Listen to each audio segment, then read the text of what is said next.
Into the show. Welcome in. Hopefully, everybody's having a good day. We're going to give you a little quick practice recap today. First things first, shout out our guy Seth Carpenter in the chat. Join the Verdin Verdict Plus. Join the membership. Thank you, my guy. I appreciate that. It means a lot. Hopefully, many more people join.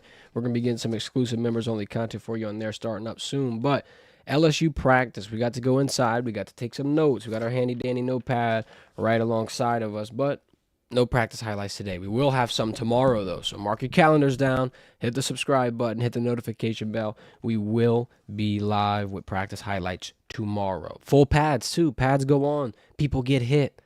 Crap hits the fan. It'll be interesting. First things first, what I want to bring up before we get into anything, Brian Kelly just got off the podium. He just did his press conference. He just gave us a little bit of an update. We got two bigger topics that we're going to focus on at the beginning of the show just because we've kind of had some questions on one of these topics, and then the other one came out of left field, much like the Preston Hickey situation. But Mac Markaway decided to let LSU know, hey, I'm not going to be on LSU's team anymore. Don't know if he's entering a transfer portal. Don't know if he's playing football. Brian Kelly didn't give too much, direction on that. But Mac Markaway will not be in the tight end room anymore. What does that mean? Well, if you ask me, it doesn't take a lot to figure it out. Trudez Green is probably going to have a huge role in his first season. Probably going to definitely jump into tight end 3 at least, but maybe even share the tight end 2 spot with Kamorian Pimpton. However, I will say today, Kamorian Pimpton had another great day. You saw yesterday, he was snagging all over the field. And he's just as bad of a matchup nightmare as Trudez Green. I do want to let people know that. Everything you can say about Trudez, you can damn near say about our guy, KP. So it'll be pretty interesting to see that one unfold. The second topic that I wanted to bring up, we have heard people ask about it. Braden Swinson, where's ISO Joe? Where's he at? Where's Big 1-3? Coach Kelly was talking about some of the academic things that he's got to handle off the field. He has a Spanish 4 class, I'm pretty sure he said. He's got to handle and get a grade in and graduate before he hits the field this season. But he's been working out. He's still in shape. He's not going to be, rusty or nothing like that. I wouldn't worry about it. I think he's just, in terms of eligibility, having to kind of hang back a little bit out of the practice. So those are the two things I wanted to get out of the way here first. But we got some notes. We got some notes on the DB room. We got some notes on the D-line room, on the wide receiver room specifically. And then I got some miscellaneous notes that we'll get to toward the end of the stream. But if you have any questions, if you have any things that are, burning your mind, if you got something you want figured out, go ahead and drop it in the chat. We'll try to decipher it, see if we can help you out. First things first, DB room. I feel like this is a hot topic right now. A lot of people want to know what's a DB depth, what's the situation looking like, how'd they do at practice. First thing I want to say is, I know I've seen the comments, and we got some rumblings on Sage Ryan being a cornerback, and a lot of people are confused. A lot of people are unhappy. A lot of people are saying this is going to be a bad spot for LSU. Now, here's all I'm going to say about it. Today, I've seen a lot of Corey Raymond on Sage Ryan one-on-one time. They were pulling each other, to the side of the sideline. Corey Raymond was kind of getting, him some tutelage, if you will, after some of the reps that he wanted to see something else on. And I feel like it kind of stuck out to me while I was on the field. And this could be just like glass half full look that we kind of try to stay with, the optimism over here on this program, if you will. But maybe Corey Raymond just sees something in Sage Ryan. Maybe he's like, okay, I know this kid wants to play safety. I know that he could play safety. I know that, quite frankly, it might be one of the safest bets. But it's much similar to the Harold Perkins situation. Why not just throw him out, see what he's made of, see if we can fix some things? Maybe Corey Raymond thinks Sage has potential at that spot. And listen, I know that I got a hot take with this, and I feel like the only reason I say that is just because you've got a vocal potential minority, could be majority, but you got a lot of people saying Sage Ryan shouldn't be cornerback. Now, what if everybody on the inside has seen enough from Sage Ryan and they're like, you know what? Might be able to throw him out just given the situation, just given the fact that in the other side on the ones and corners, it's Ashton Stamps and PJ Woodland. And now it's not bad, but Coach Kelly said it himself on the podium, that's not championship level. And I'm not saying that PJ Woodland can't get championship level, because I will say I saw a rep with PJ Woodland, who's been guarding Kyron Lacey, by the way, which is completely iron sharpen iron. This kid is going to grow leaps and bounds just simply in one ball camp, period, because of stuff like that. But there's going to be some moments where it kind of hits the fan. Coach Kelly even mentioned it himself. The DB room, specifically PJ Woodland and Ashton Stamps, they have fantastic periods, and then they have periods where you kind of see the youth, the inexperience. You kind of see that they might need to be able to grow a little bit. Now, that's expected with a defensive room like this. That's expected with a lot of these situations.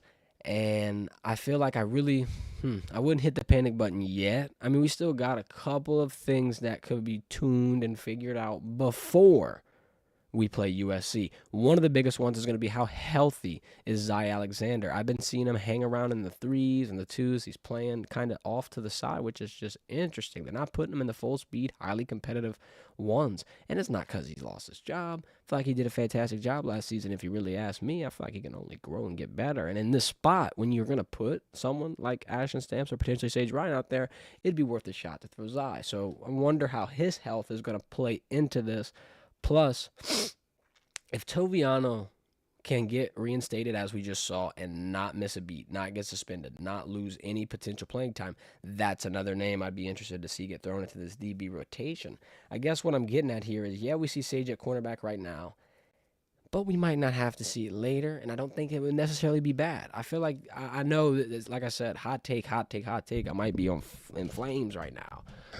But if Corey Raymond is going to see something and potentially try to work with something, maybe it's worth a shot. I will give Corey Raymond the benefit where the benefit is due because, quite frankly, he knows more about DBs than I do. So I'm going to go ahead and take the low road with that one. I will say, Sage Ryan did have a good rep over Shelton Sampson. It's kind of a younger guy, so, I mean, you see the inexperience. Maybe that played into it. I don't want to harp too much on it, but I've seen a play where Sage is creating disruption and getting a deflection. I was like, okay, I'm going to note that one. I want to say that one on the stream.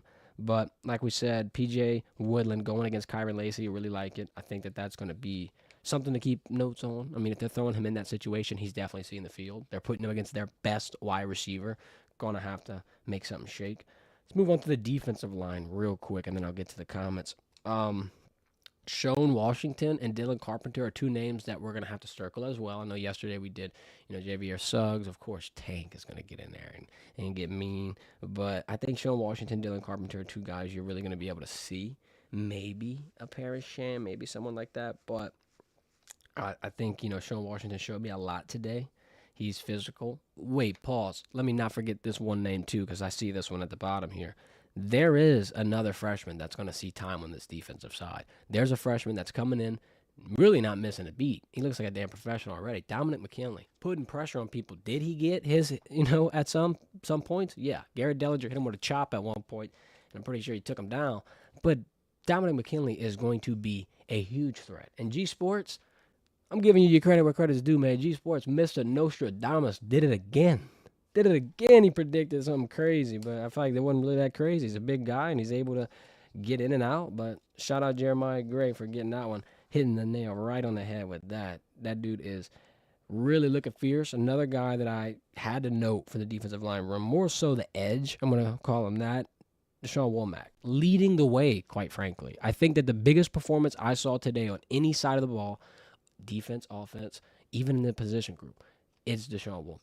He looks elite. He looks like he's going to have a coming out party. I mean, he was getting off the edge. He's getting that pressure on the quarterback. I think if there's anything you're going to have to look to, if it's not a perk, if it's not, of course, hopefully blanket coverage with Corey Raymond, it'll probably be Womack getting through and getting some pressure. That might alleviate some of the issues that the secondary could see. So I think that was something that I really enjoyed to see.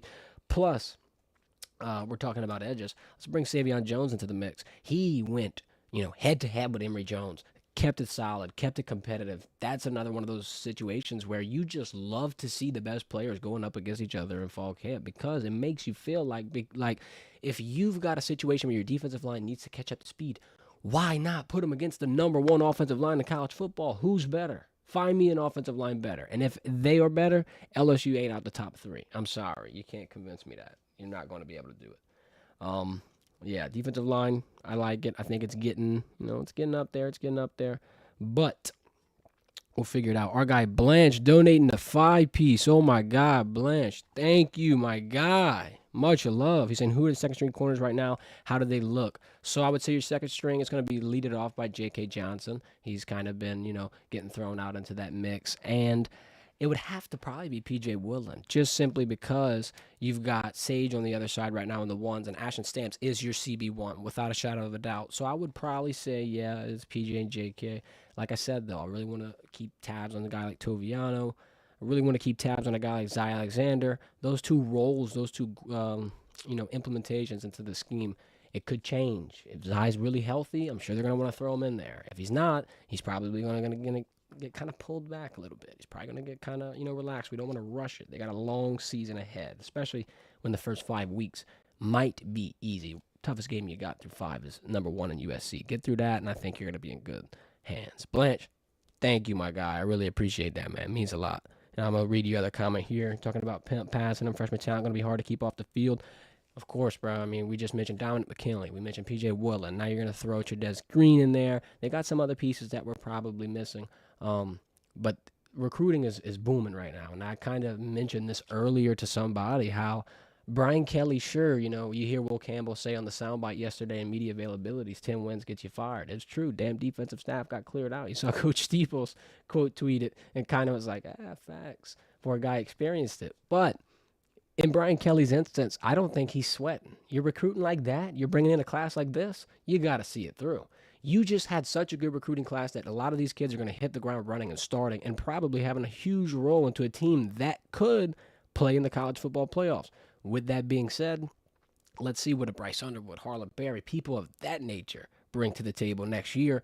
BK bought himself a lot of time. A lot of time. We got D-Man in the chat asking, Braden Swinson, I think that's what you're asking by that. Swinson, question mark? Yeah, Coach Kelly mentioned, we kind of talked about at the beginning of the stream, Swinson has a little bit of academic issues that he's trying to iron out.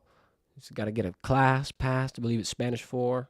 He needs to get the degree. Then he'll hit the gridiron. But he's still working out. He ain't going to be rusty. I think he's going to be another big piece alongside Womack. Womack and Swinson kind of have similar playing styles.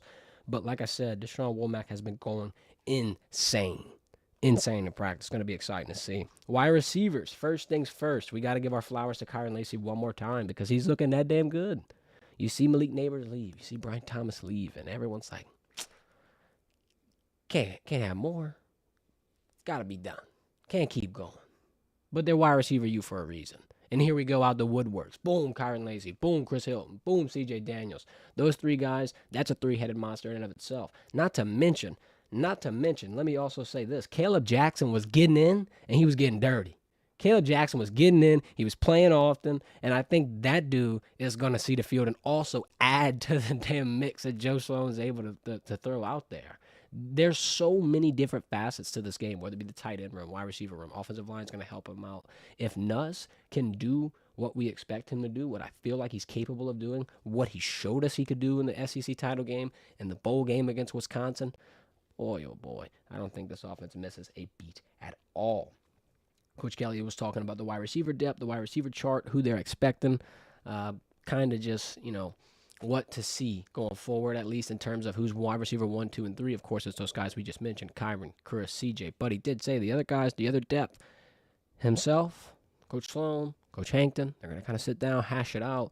And I think one of the biggest names you're going to see lead that next, plethora of wide receivers is Xavier Thomas. And I kind of got some news on him as well, a little injury update. They said he has something wrong with him, hamstrings. He was getting it wrapped up the other day, and I think maybe they're just going to try to take it, the Zai Alexander type approach where you're just going to play it slow, let him kind of get eased into it. Don't rush him. We're in fall camp. You got about 2 weeks for week 1. Of course, naturally, you'd want him healthy for week 1, especially because in the special teams side of things, LSU would take all the help they can get on the kick return, and I feel like he was a big returner. I saw him and Kyle Parker take a lot of reps from that spot. I'm sure Jelani Watkins will kind of, float around there as well. I do want to do a quick note on Kyle Parker. He had a good look. I don't know who was guarding him exactly, but they were doing their team period, and Kyle Parker had one over the middle. Dropped it, unfortunately. I feel like that dude is going to get many opportunities. He's also got a good connection with Nussmeier. Like, that's something worth noting, the chemistry. But that was one of those moments where it was just like, man, when it's it's time crunching season, really. Or, like, you got to really be able to put your best effort together when you're watching that finalized wide receiver depth get made. That type of moment, it might hurt you, bro. But I think the thing with Kyle Parker is he'll get time on special teams. He'll definitely get time on kick return. I wonder what to see, or like what we'll see in that instance at least. We got Blanche in the chat talking about bully ball. Man, that's been the rumors. That's been the murmurs is that LSU is going to be able to pound the rock on that undersized D-line for USC. Another thing I was mentioning to someone, it's like, yeah, the air raid, it could be tough. And the DBs and then all our little woes that we have. But what about the other side of the ball when that defense gets exhausted? When USC's defense gets gassed out because we've got 3 running backs that can all go for a minimum of 50 and a maximum of 70. Can you imagine if we hit 200 yards of rushing in some of these games? That spread's going to be insane. I feel like it's very, very possible. When you've got Will Campbell, when you've got Emory Jones, when you've got people like that, use them. Use them. When you've got a tight end room like that, by the way, Mason Taylor, huge play today. Plus, he's just as good blocking as he is receiving. And the dude caught the damn game-winning 2-point conversion against Alabama, by the way. Superstar receiver. He's a damn good blocker as well. So now you got 6 people up front that you can throw. Oh, Caleb Jackson in front of him. It don't matter if somebody gets through. God bless the first person trying to hit Caleb Jackson because you might lose teeth. You might just turn around and run. That ain't even going to work out. A couple other notes that we have from practice. First things first, I would say Corey Raymond is about as vocal can get. He's letting the DBs hear it. I know we don't want to see any bad product on the field, but I think Corey Raymond's going to be able to shake him up. Shake him up a little bit. Not to mention Bo Davis. Bo Davis was chewing some people out. I'm talking about you see a poor, swim move. You're supposed to do this or this. He will not let you get back to the line, to the huddle without hearing something. He's going out. He's finding you. He's chewing you down. It was awesome. I mean, if we were filming it, you're going to be bleeping out a lot of explicitives. It was pretty hilarious to see. But look, that's coaching, baby. The best coaches you have will get on you. You know why? They see something in you. And that's kind of what we were saying with Corey Raymond and Sage Ryan. Them going off to the side like that puts me at ease a little bit. Just because I see that a coach who is trying to constantly challenge and get his player to their potential sees something in them. If they didn't, I don't think he'd be getting those opportunities. I don't think that he would be getting, all that tutelage the whole time. The entire team's playing. Sage and Corey are on the side talking for a greater part of 5-10 minutes. Not a long time. The periods are only 5 minutes. He is dedicating most of his time to talking to Sage instead of observing the team. It's making me wonder, what does he see in him? Corey Raymond sees some things sometimes that the normal average eye does not see. I want to know what it is. Bo Davis, same thing. And I think guys like Dominic McKinley, guys of that nature, shown, are going to be able to shake some things up. They're going to be able to show something. Another narrative that we kind of been hearing. Everybody was talking about the defensive line depth, and rightfully so. You get 3 people drafted, 3 studs drafted, by the way. You're going to lead it off with Mason Smith, then you get Mekhi Wingo, Jordan Jefferson, 3 big pieces. Mason and Mekhi were kind of your focal points in the line for the greater part of 3 years. Then you get Jordan Jefferson, who got transferred in, played 1 season with LSU, and balled. Absolutely balled. But it makes sense as to why you worry about that. Then you got guys like Dominic McKinley who can hit the ground running in their first year and be able to kind of facilitate something. I think really what I'm getting at is you might have some diamonds in the rough. You might have some people that can turn your head, make a name for themselves. It's going to be hard to replace NFL talent, of course. I don't think it's going to be easy. However, I think with Bo Davis and Brad Davis, offensive line coach and defensive line coach, being in the same vicinity for that long, get ready. Give me about 2 years of Brad and Bo Davis together. Should be brothers, the Davis brothers, because they run the trenches damn near. Not even just recruiting, but getting talent together, finding the pieces, finding what to work with, utilizing it. I'm excited. We got Seth in the chat. Appreciate joining the membership, my guy. I'm going to keep saying it every time I see it. But Pimpton and Green blocking ability. So now I haven't got to see much of it, so I'd be speculating here. Pimpton, of course, is going to have some experience with it. He's kind of been in this scheme a little bit. We saw him flash in the spring game as well. Now, here's where the speculation starts. Trudez Green is so big, I don't see anybody getting around him. I mean, when you're 6'7", pushing almost 250, you're in a spot where it's just like, you seem immovable. You seem like a defensive lineman, quite frankly. He's bigger than most. So I feel like he'd be able to block. I feel like he'd be able to get in there. There's 2 sides to this. One, you could talk about the size, but 2, you could talk about the inexperience. Younger guy, maybe didn't understand it. Don't know how confusing and complicated it can get. Probably can't. I would bet that he's going to do pretty good, but you never know. We got Blanche in the chat saying it could be one of the hardest things to learn, and I bet you that the offensive line is one of the more underrated positions just simply because for 55 snaps, you're getting pushed, battered, beat. You can't let anybody through. Someone like Will Campbell, who probably won't let a sack through, is very, very, very underrated. And I know Will's getting his flowers. He's number 7, this, that, the third, but it can't go, underappreciated. Like those type of situations are going to be what pushes LSU to the forefront. But I just think in Trudez's instance, you're that damn big, yeah, man, I might be able to make something work. Put him in a little, Bo Davis clinic for a week or two if things need to hit the fan. But that's about all the notes. Oh, one more note. This is the last one. This is kind of a smaller one. Blake Baker's out there in the damn hoodie, bruh. What kind of mindset that man has? That man is insane. I know everyone's talking about losing weight with hoodies and sweating and all this stuff. Bruh, I'm wearing a breathable, short sleeve shirt, and I'm covered in sweat. The minute I hit the AC, I feel relieved. I feel like that's one of those polarizing feelings that I cannot describe is Louisiana heat in the summer. And you got Blake Baker coming back with a hoodie on. Shout out to you, player. USC breakdown Blanche. We're going to do it multiple times, I'd imagine. Maybe closer to the game, I feel like, just because we're getting there. But we might do one on the live here, and then when we travel to Las Vegas, we'll probably do one before the game. We'll probably mix it up. I think if you want my full evaluation where we have all our notes, all of our things down, it'll be closer to the game because I want to see what Lincoln Riley's throwing out there. Kind of want to see if we can get any practice notes on them just to see, last minute changes. It's always going to kind of wait. Got Coco in the chat saying Blake Baker's cutting for USC 305. Oh, my God. Shama. Oh, Lord. Blake Baker in the ring. You need to save that brain for our schemes. We need to save that brain for the defensive rebuild that we're about to see. Well, I appreciate everybody in the chat. One more big shout out to our guy Seth Carpenter. Big shout out to our guy Blanche. I appreciate both of y'all. Y'all been getting real active. Shout out Coco in the chat as well. That's my guy. Appreciate everybody though. Verdin Verdict. We're gonna keep growing. We're gonna keep being consistent. I gave y'all a little special Tuesday stream. We're celebrating how good it's been going. We're going live again tomorrow. We're giving you the practice highlights again tomorrow. Like I said, pads go on. They start hitting. Shit gets real. Shit gets real tomorrow. So hit the notification bell, hit the subscribe button, hit the like button. Do not miss any more coverage. We're going to bring it at you. We're going to start rolling into this, bro. This is it. This is the year. We say Verdin Verdict takeover, but now we just got to do it. We got to stop saying it. Now we just got to do it. Appreciate all the support. It means the world. Y'all have a great day. Go Tigers.